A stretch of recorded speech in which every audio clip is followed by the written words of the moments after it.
Chris Godinez, licensed professional counselor, also the host of We Need to Talk on every Sunday at noon. This video is for educational and informational purposes only. The views and opinions stated herein are mine and mine alone. They do not represent the ACA, the APA, or any other damn therapist for that matter. Boom, shakalaka, done. I'd like to thank my sponsor, BetterHelp, BetterHelp, BetterHelp.com/ Chris Godinez. Oh my God, I'm losing my mind. So thank you, betterhelp.com/ Chris Godinez. They are an awesome company. They're international. I've gotten great feedback from people using them. So thank you, betterhelp.com/ Chris Godinez. Okay, so much to talk about. So current events, lots of stuff happening. Pam Bondi gave her testimony in front of Congress. It was shameful. And as somebody who studies disorders, I'll give you 3 guesses what I think. It was like watching a 2-year-old who got caught with their hand in the cookie jar that was like, but the economy, instead of answering a question, So that was shameful. Also, the AG of the United States is supposed to represent we, the people, not he, the president. So I would like to know why she still has a license to practice law. She was the AG in Florida when Epstein was doing his stuff in Florida, did not go after him. I'm pretty sure everybody knew about it. So there's a question. There is that. ICE is not out of Minnesota. I want to be very clear about that. I have friends that live there, and they're telling me it is just as bad as it was before. It is not being publicized. And I've been hearing from other people that post on different social media websites that their posts are being taken down. So keep talking about ICE in Minnesota. They are still there. They are still terrorizing people. They need to leave. So Holman came out and said, oh, we took away 700. Well, they have 3,000 people there. There's still 2,000 more ICE peoples there. So that needs to be looked into. So Holman's lying. Then we've got, let's see what else is going on. Oh, Arizona. So Kristi Noem, the dog killer, came to Arizona and just effing lied. If that woman's lips are moving, they're lying. That's all there is to it. So she sat there and she was like, oh, there's so much election fraud here in Arizona and you don't have a way of checking ID. We passed a law years ago about needing an ID to get a registration. That's already a done deal. We've had IDs for registration for years, like literally like right after I moved here, like 25 years ago. So it's stupid. It's just, and she's sitting there lying, and that's going to be their pretense to send ICE into Arizona to start, harassing people and scaring people and everything else. They're also threatening to send ICE to the polls. That is illegal. You cannot have a federally armed person at the polls. That's voter intimidation. That's against our Constitution. Not that our Constitution actually matters to these jackasses, but there it is. The other thing, okay, so she lied about the fraud. She's coming to Arizona. Oh, so remember, when narcissists are losing, and they are losing, they will jump from whatever they think they can to try to make you do what they want. And they'll do the banging on the table, but the economy, trying to take you off track. Then they'll start threatening. Fear, obligation, guilt. That is what they do. So intimidation. Intimidation is the realm of abusers. That's what they do. They intimidate you. The threat of violence, the threat of I'm going to get you, the threat of whatever to make you do what they want you to do. So DHS has come out and said that they're going to subpoena everybody on Facebook and Meta and TikTok and Instagram and every other social media you can think of who's ever said a bad thing about ICE. Well, I got news for DHS Barbie. That's not going to fly because everybody in the country effing hates you. Every single person. And the ones who don't are probably disordered. So here's the deal. If you do get an email, they have to email you. So don't be freaked out. I have some clients that were like, oh my God. And I'm like, no, take a deep breath. You're fine. Because here's the thing. I have not been hearing from other people like Heather Cox Richardson or people like that have gotten any of that. They're going to go after the big fries first. Okay. And if you do happen to get an email, they must email you first and let you know, hey, there's a subpoena. DHS wants your telephone number, your identification, your this, your that. So a lot of people are like, oh my God, I don't have enough money to go get an attorney, let alone a constitutional attorney. So that's fine. Call the ACLU. The ACLU is representing people who are getting these emails. And as soon as the ACLU is involved, guess what? Poof, charges are dropped, subpoena is dropped, whatever they're doing is dropped. You know why? Because they're in the wrong.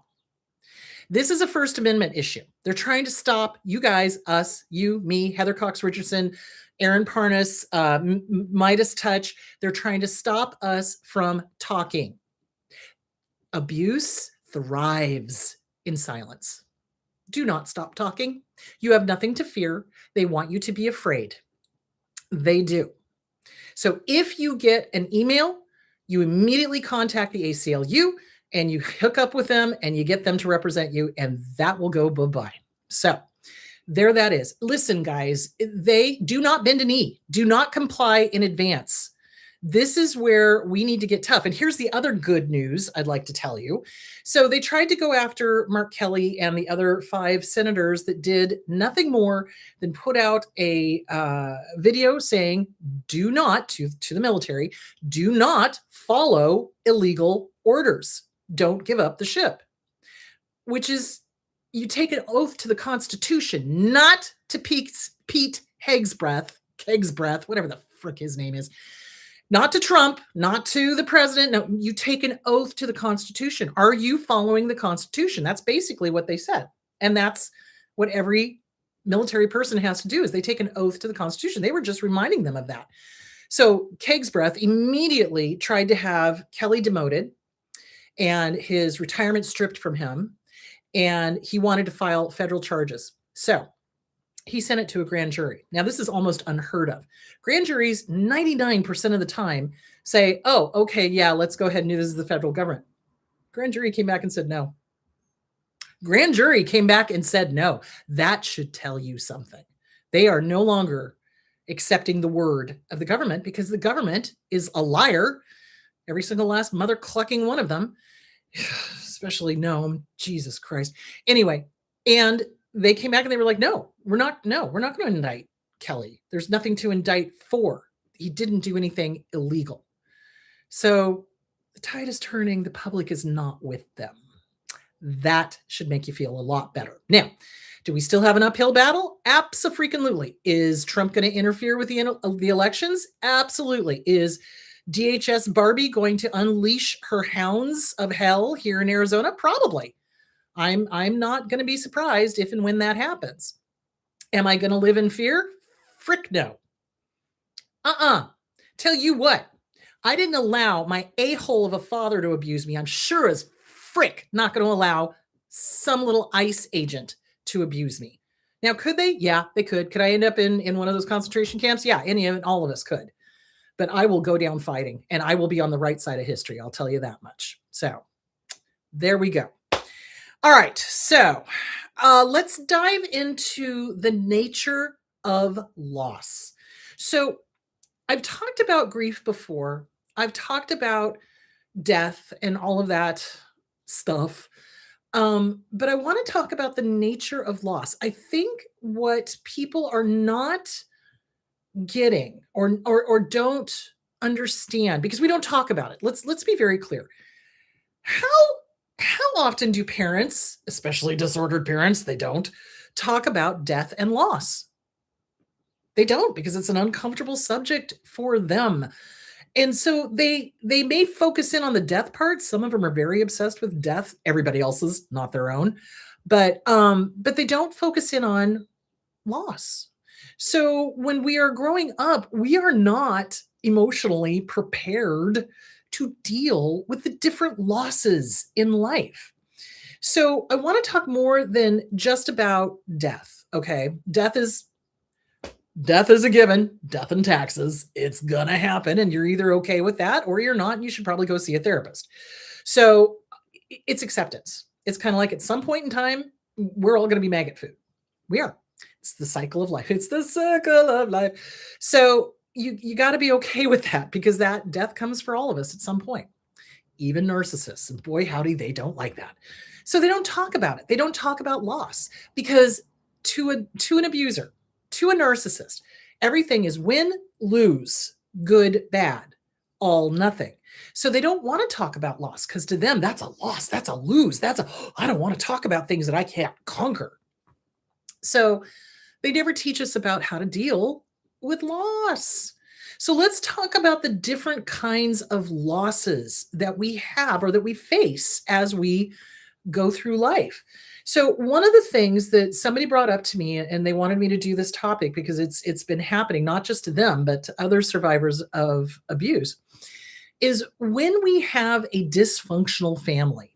Dysfunctional. We've got, mom and dad are dysfunctional. Mom or dad may be the abuser. Mom or dad may be the enabler of the abuser. We've got siblings that have got issues, the whole thing. We go out into the world and we look around and we realize, oh, hey, that I grew up with, that's not normal. And we may go no contact with that family because it's either we stay in contact and lose our brains or we go no contact and save ourselves. That's a loss, guys.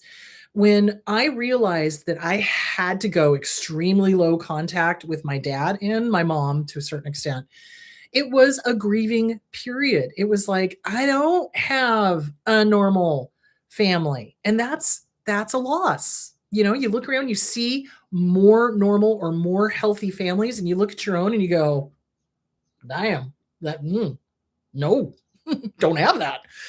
So it's a loss. So we grieve that.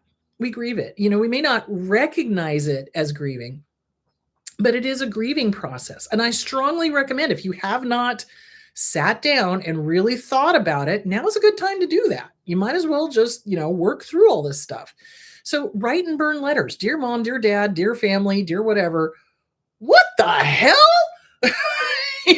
You just listed out. It's like, this is not normal. This is not normal. The way you did things was not normal. And I'm realizing that there are healthier families out there. What the? Yeah. So you process it. You grieve it. You get angry. You have all the emotions. Basically, when we grieve, we allow ourselves to have all of the emotions. We're going to be angry. We're going to be angry that, we didn't have a normal family or a healthy family. We're going to be angry that, they treated us differently. They treated each sibling differently depending on who they were manipulating. We're going to be grieving that they couldn't ever just have fun and play catch with us or take us to a baseball game. My dad absolutely refused, even though I love baseball, refused to let me play baseball because that was a boy sport. That wasn't a girl sport. So I missed out on that growing up. Thanks. And that's a grief. That is something that I do sometimes go, wow, I wish I would have been allowed to play baseball or softball or something because I really love the game. Wouldn't take me to one either. Well, that's just a stupid sport and you just watch other people playing. Well, then why don't you let me play? Thank you. So never took me to a baseball game, never allowed, never played catch with me. He'd play catch with me for like 5 minutes and then get bored. Baseball is a very meditative sport. It used to be a lot longer, and I liked it better when it was a lot longer. It was a social thing. You'd go out and you'd socialize and you'd have fun. But boy, howdy, narcissists cannot stand the lack of drama and the lack of chaos. Makes sense why he didn't like baseball. So anyway, you grieve those things. You grieve the things you were not allowed to do when you were a kid. Then, you take it out a little bit further. We tend to try to find outside of ourselves a substitute mom or dad, or sometimes both. Now, there is not necessarily anything wrong with that. However, the person who needs to be the substitute mom or dad is you. That needs to be you. You get to be the good parent that you never got. So we sometimes look outside of ourselves and we look for a substitute parent. And because they're not related to us, there's no, what's the word I'm looking for? There's no real connection. It's more of okay, they're a kind person and I really like them and I wish they had been my mom or dad. And gee, I'm going to kind of base my imago on them. That's how healthy, normal parents behave, or that's how a healthy, normal mom behaves, or that's how a healthy, normal dad behaves. So we tend to do that. So when we lose that substitute parent, whether that was a teacher or a boss or a friend or, who knows, a neighbor, whatever, that is grieved like a death. It is, because we were looking so hard outside of ourselves for someone to be that good parent. So we have to remember, if you're looking for a substitute mom or a substitute dad, go inside. It needs to be from you. So the Self-Esteem Workbook by Glenn Schiraldi, work it front to back. And then when you're done, do it again. And also Facing Codependency by Pia Melody, CPTSD from Surviving to Thriving by Pete Walker. So losses are not just death and not just, say, for example, it's a boss or it's a neighbor. They move away. So you have to grieve their loss, especially if you really loved them and really were kind of looking at them as a role model, that kind of thing. So if those needs for a substitute mom or dad are not addressed inside with the Inner Child Workbook, Catherine Taylor, Regaining the Inner Child by Lucia Cappuccioni, I think that's the title of it. You definitely need to work on inner child stuff, because that inner child will claw, oh no, don't go, be very clingy, etc., because the child is experiencing abandonment. So abandonment and loss for us are very much intertwined, because when our family would abandon us emotionally, and or physically, it became kind of the same issue. So it's really important that if you are struggling with a role model moving away, that you go get help. Go get a good therapist. Start untwining abandonment and loss, and realize that the abandonment was not deserved. And, it goes back to original mom and dad, family of origin. So we have to start teasing that stuff out. Also, the other thing is we connect ourselves with an identity that is not us. Let me explain. So, and especially in this economy sucks ass. There are more unemployment applications than there has been in 4 years. So people are losing their jobs, and people tend to get their self-esteem from their job. That is shaky ground, people, because that ain't who you are. Let me be clear. And I have people argue with me on this all the time. It's like, but yes, it is. I do this and I do that, and I'm productive. Well, nope. Production is not a necessary for value. You have value just sitting in your chair. That's it. You have value. That's your value. You're you. That's your value. But we connect ourselves to our jobs. So oftentimes when, people ask somebody, well, what do you do for a living? Well, I am a therapist. I am an attorney. I am, whatever they do, right? Instead of, oh, I do this. I do therapy for a living. That's what I do. That's not who I am. That's what I do. Big difference. Whoa. Amazon, I can hear it. Every time that damn truck goes by, they lose their minds. Anyway, so you are not your job. It's a part of you. It is what you do, but it is not who you are. If that job goes away, you are still you. You still have value. You still have a sense of humor. You still have intelligence. You still have joy and kindness and everything else that's you. That's who you are. Little light inside of you. That's you, not your job. So it's really important to peel away from I am my job. Because I told John the other day, he's like, well, what would happen if you couldn't do, your show or therapy or whatever? And I'm like, I'd play with the dogs. I'd go find another helping profession in some way, shape, or form, and I'd still continue to help people. That's what I do. It's not who I am, but it's what I do. So, and I wouldn't take it personally. So I think a lot of us, when we lose a job, and especially with layoffs, some of these corporations, to the moon, they come in and they don't even let people know that there's going to be layoffs. And middle of the workday, everything goes blank, and they're like, "Oh yeah, the security guard is going to come and walk you out. Oh, it wasn't anything you did. We're just doing layoffs." What kind of BS is that? People need more than, "Oh, it wasn't your fault. We're walking you out. You can't say goodbye to anybody. You can't." No, sorry. Humans are social. Humans create connections when they go to jobs. They have work friends. So it's a very cruel thing to just get out. You can't say goodbye. Oh, and by the way, you can't talk about it. I think that's a load of crap. So there's a lot going on. There's a lot of loss going on. And some people feel that loss of their job intensely because they have connected who they are to what they do. Who they are has nothing to do with what they do. I mean, it does in a really minor way. My personality, I like to help people. That's probably what I'm going to do. But, hey, I'd be fine being a barista at some coffee joint too. That'd be fine too, because I'm still helping people. So, you know what I'm saying?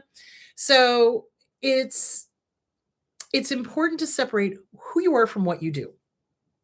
What you do is great, but that's not who you are. Who you are is so much bigger than that.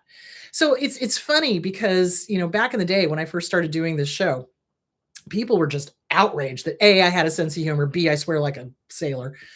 Not currently, but C, I have opinions. you know, oh, you can't. Therapists don't have. Oh, yeah, we do. We do. So it's weird how people confuse the person with the job. You know what I'm saying? And that is not the way it should be. But our society, a little messed up. Don't know if you've noticed.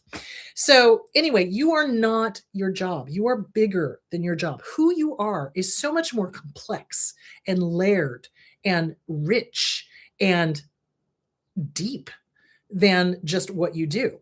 I mean, there are people that do jobs that also sing or play musical instruments or paint or whatever, and or volunteer at the dog shelter or whatever. So it's really important to know that people are more than just what they do.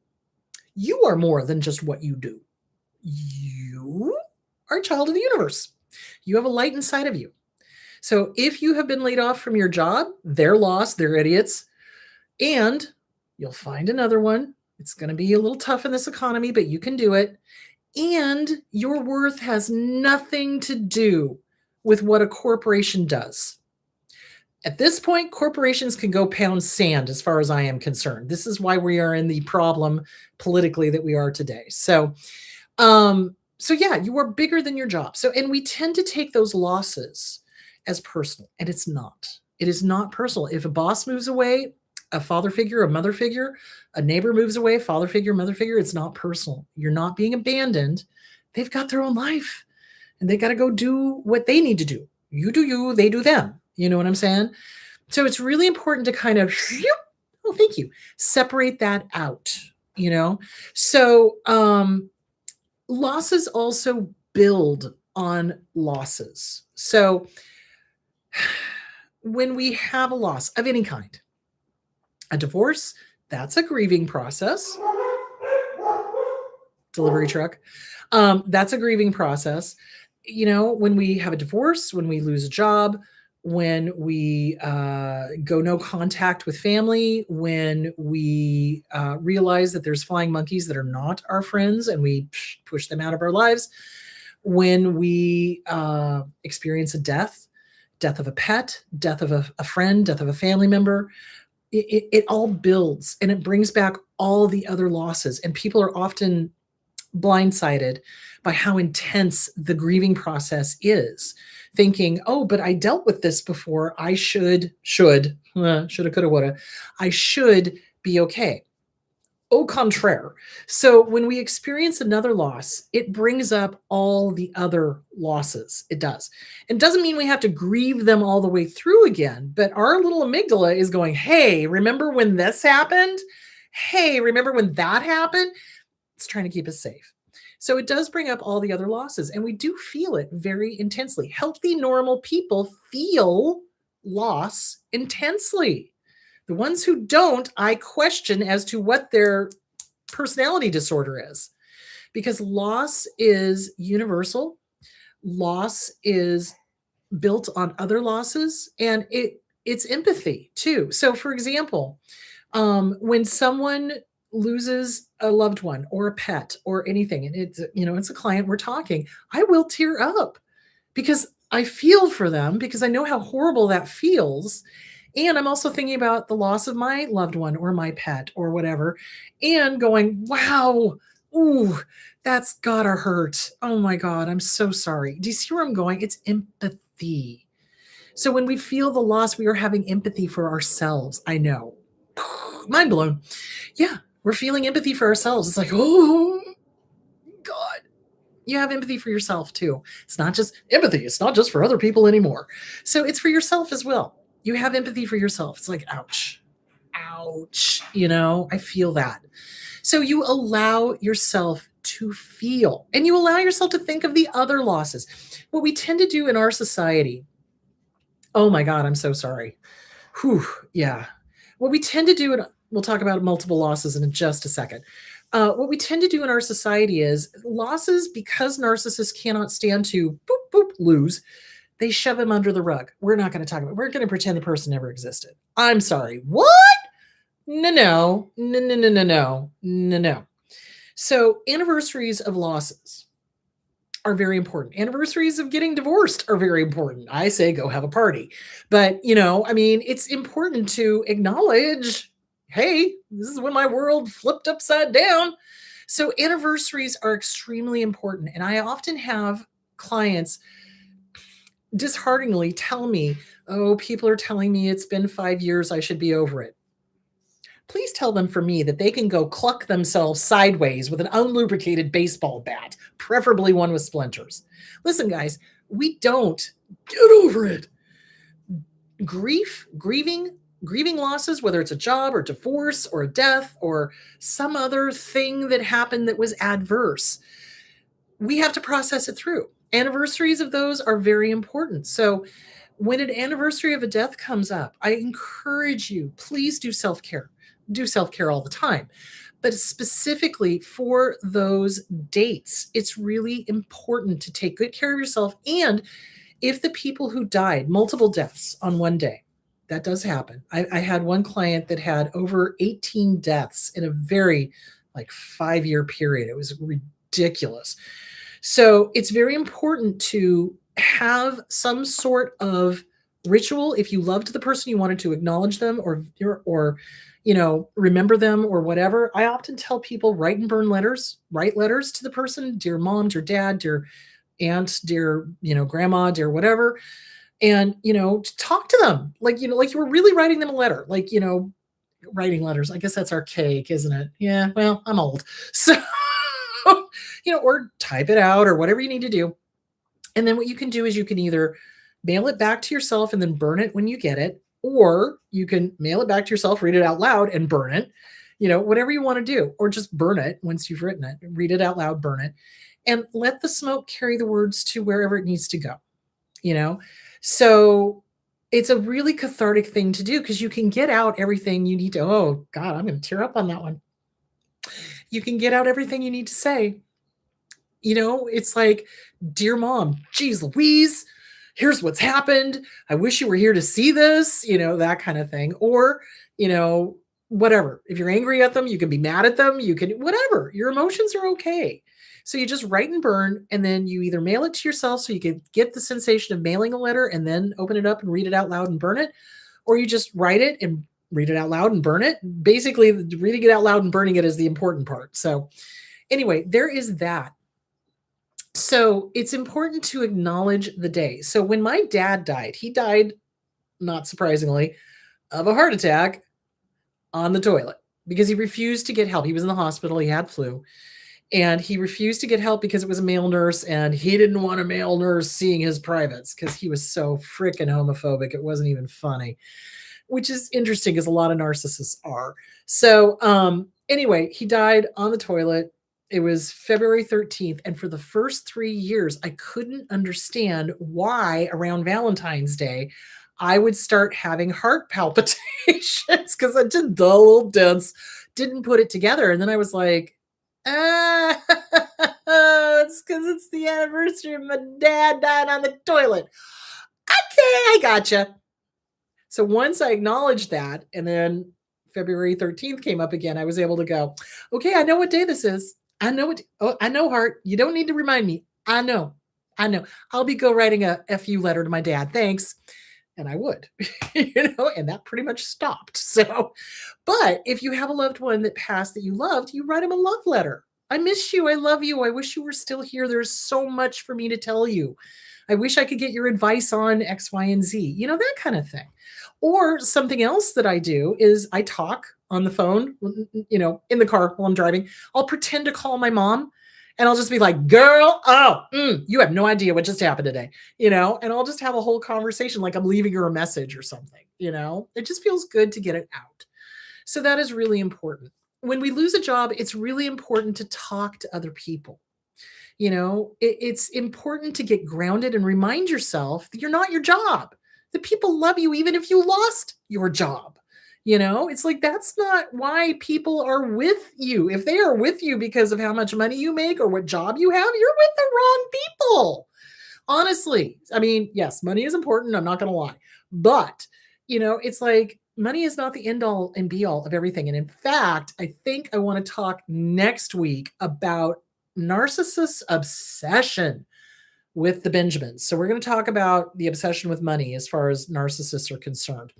So anyway, who you are, and especially if you were raised by a narcissist, you get that message of you're only as good as what you can give or produce or make or, do for somebody else or buy or whatever. And it's simply not true. That is simply not true. And if that's why somebody is with you, you should probably kick them to the curb, would be my suggestion. So, loss is multi-layered and it can be about anything. It can be about losing a favored blanket. It can be about losing a favored sweater or anything. Like there was one time something happened. I can't remember what it was, but something got ruined. And I remember just sitting down and just crying. And I'm just like, well, this is kind of dumb. It's a blanket. I'll get over it.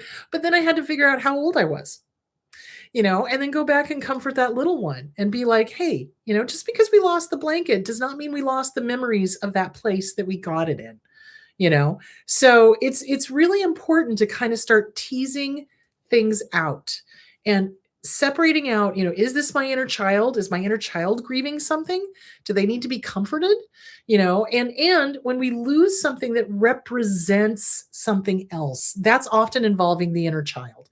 So a blanket, something that represents a trip you took, a substitute mom, a substitute dad. That's usually involving the inner child. So I strongly recommend you work on the Inner Child Workbook by Catherine Taylor. That's my favorite one because it's experiential. I mean, it literally has you draw what your garden looks like. Is it barren? Is it rich? Does it have a lot of plants in it? That tells you a lot about what's going on with you. And holding yourself as a baby. Does anything come up for you then? Spreading out a blanket, smearing applesauce in your hair. I thought that was a lot of fun. So clearly I had no problem being a toddler, so losing sentimental things, losing sentimental people. That's important. Thank you for that word because I couldn't find it. Thank you. Yeah, sentimental things. And that's usually inner child. That is usually inner child. So you want to comfort them. You want to let them know, hey, we still have the memories. Really, it's like that thing just kind of cued the memories, but we still have the memories. They're still there. We can find them. It's okay. I can think about Scotland. It's cool. I can find it. No big deal, So it's really important to take care of yourself while you are processing all of these losses. And like I said, anything that is a loss brings back all the other losses. And honor that. Honor the feelings. You have a right to feel sad. You have a right to feel angry. You have a right to your emotions. You have a right to process through each thing. And it is not silly to feel devastated from losing a job because look at how society lies to us and tells us that's who we are. So you have to kind of tease out, no, wait a minute, that's what I did. That's not who I am. Oh, this mom or father figure moved away. Okay, it's not personal. They're having to live their own lives. Yes, I'm going to miss them. Yes, I miss that support. And I can be the mom or the dad that I always needed. I can do that myself. I also hear a lot of clients really come unglued over that and be like, but I want someone else to save me. You are good enough. You are good enough to be your own good mom or good dad. Nobody else. Whoops a daisy. Had to turn that off. Hello. Um, why is this not working? Yes.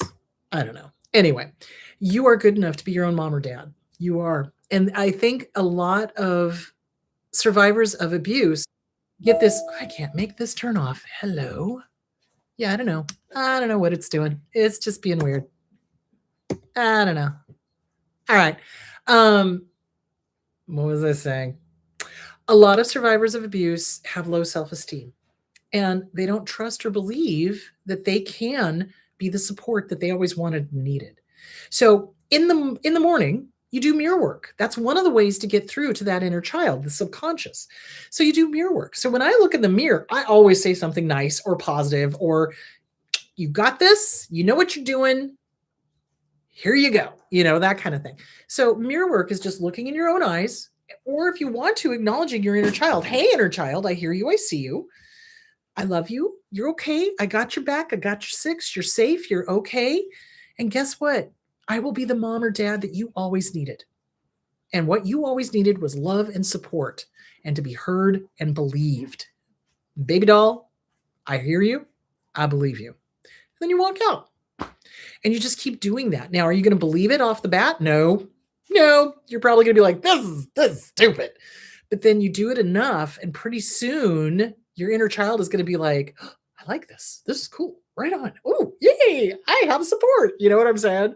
It takes a while, but it does work. You just got to give it time. It's not going to be instant. It's not going to be the easy button, but it does work. So do it. Practice. It's really important.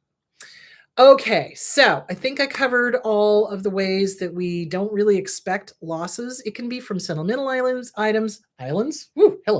sentimental items. It can be losing a father or mother figure. It can be actual death. It can be losing a job.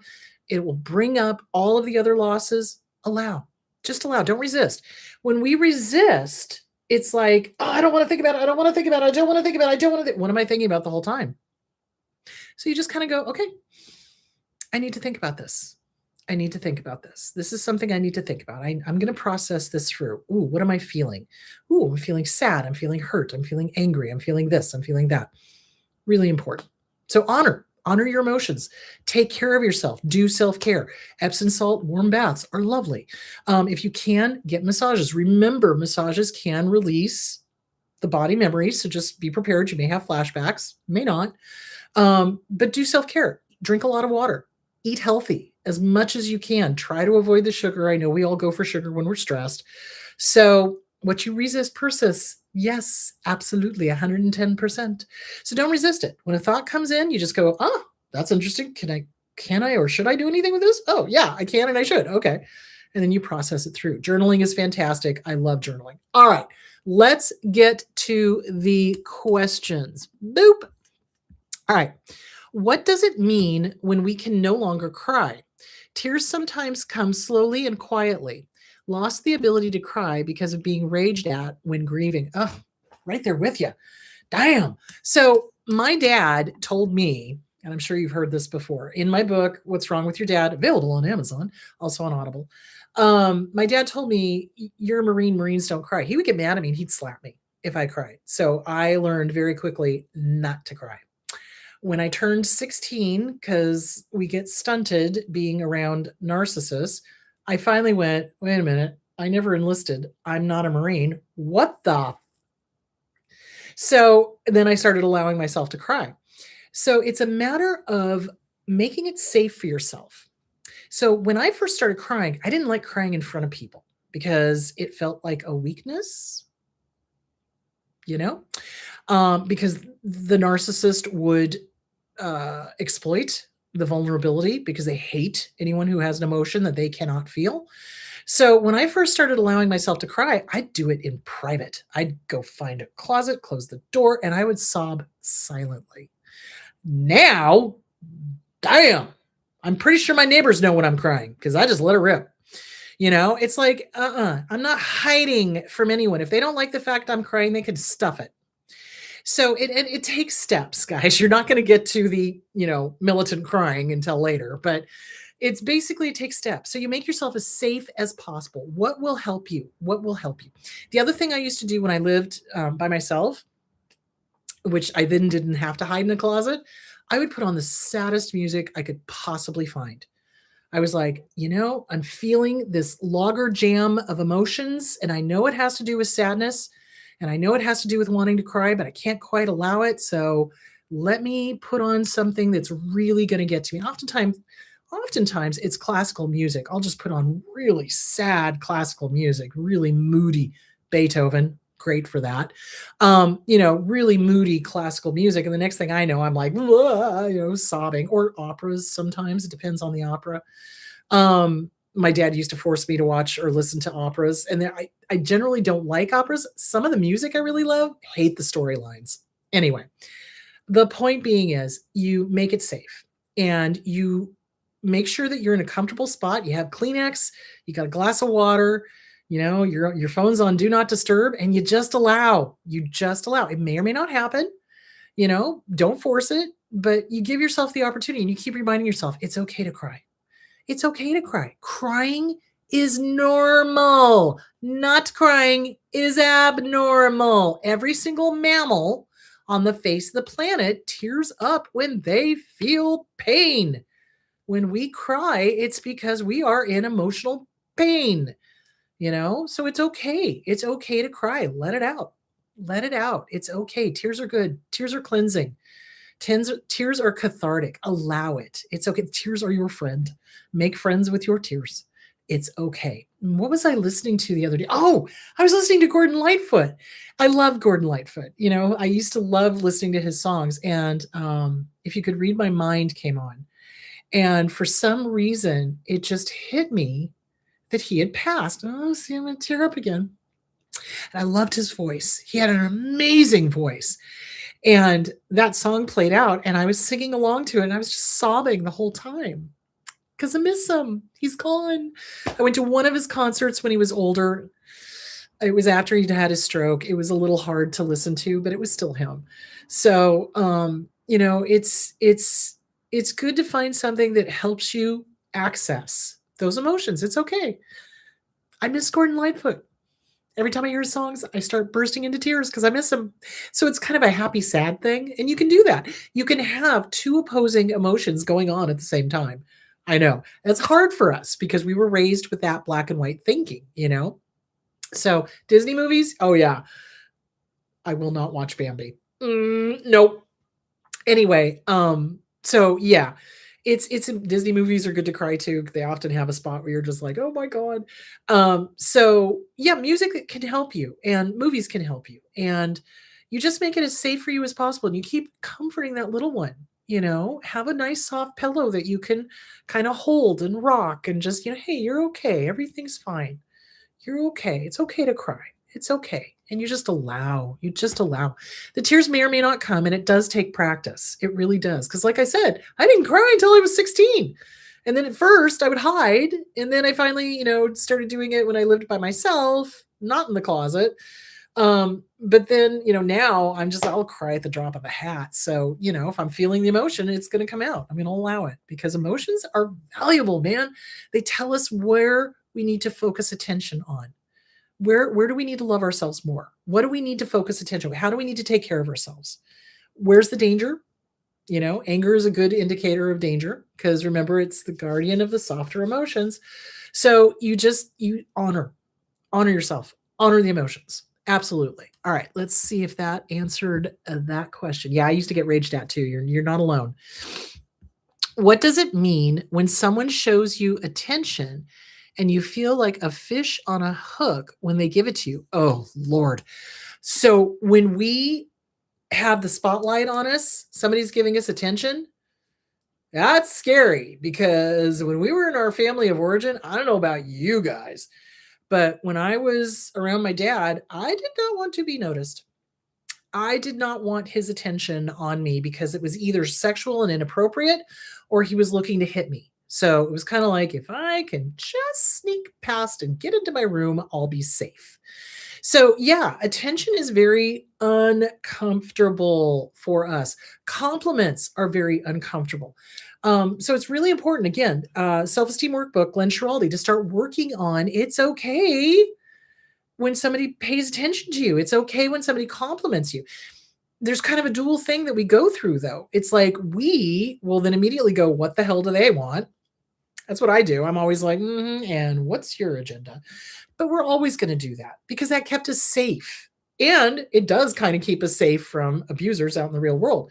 But what it does is it interferes with real relationships. Does that make sense? It's like if somebody's not a narcissist and they're your friend or they're your partner or whatever, and you're constantly suspicious of why they're paying attention to you or why they're giving you compliments, that's not a good thing. So you want to start working on discerning who's safe, who isn't. And your gut tells you, oh my God, your gut, look at behaviors, look at what they say, look at what they do.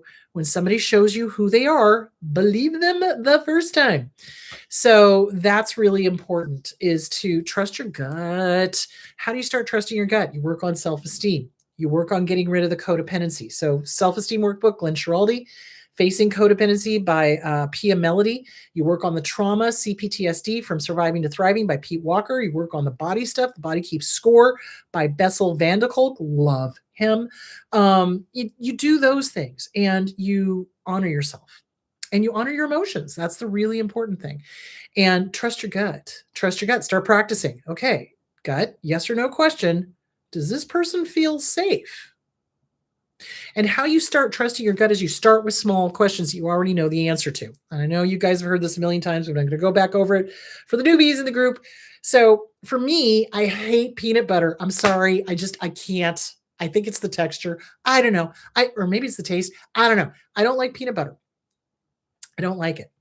So if I ask my gut, hey gut, do you like peanut butter? It's like, it's almost like that. No, like my gut literally rebels and it's like, no. So that's my no answer. So if I ask that of anything else, can I trust this person? Yes or no? And if it's a no, it's going to be like, you know, so that's how I know that that's my no. If it's a yes, it's just a real calm, yeah. So, for example, if I ask my gut, hey, do you like Reese's peanut butter cups? Which sounds like I shouldn't because I don't like peanut butter, but do you like the Reese's peanut? Oh, yeah. Calm. I do. I love Reese's peanut butter cups, but I hate peanut butter. I don't understand, but it works. Maybe it's because it's sweet. I don't know. So, but the yes answer is a very calm one. There's no story. And that's what I want you guys to get used to. Narcissists love to make us tell stories. So that's our head or our heart. Our gut does not tell stories. It is a simple yes or no answer to a yes or no question. That's it. There's no story. There's no yes, but, well, what about this? And, oh, no, there's no story. Yes or no. So you always get calm and you ask your gut, is this person safe? Yes or no? Yeah, person safe. Right on. Or no, person is not safe. Okay. Now your no response may not be as strong as mine, but pay attention. How do you feel when your gut instinct is going, oh, hell no? Or when your gut instinct is going, oh, yeah, pay attention. Watch for that. Look for that. Practice that. That's going to keep you safe. 110%. Okay. Let's see what else. That's it, my loves. Okay, so next week, I really want to go over the obsession and the weirdness over money.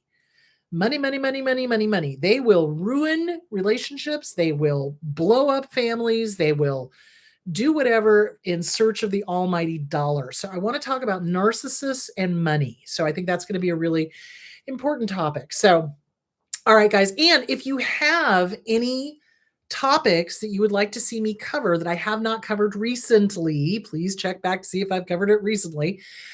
Please text it in the chat below, or you can DM me on Facebook. So you can let me know what you want to hear or something that's come up that you haven't heard an answer to or whatever. So there that is. All right, you guys. Well, thank you for tuning in. You guys take really good care of yourselves, drink plenty of water, and I will talk to you next month, next week when we talk about narcissists and money. All right, talk to you guys later. Bye.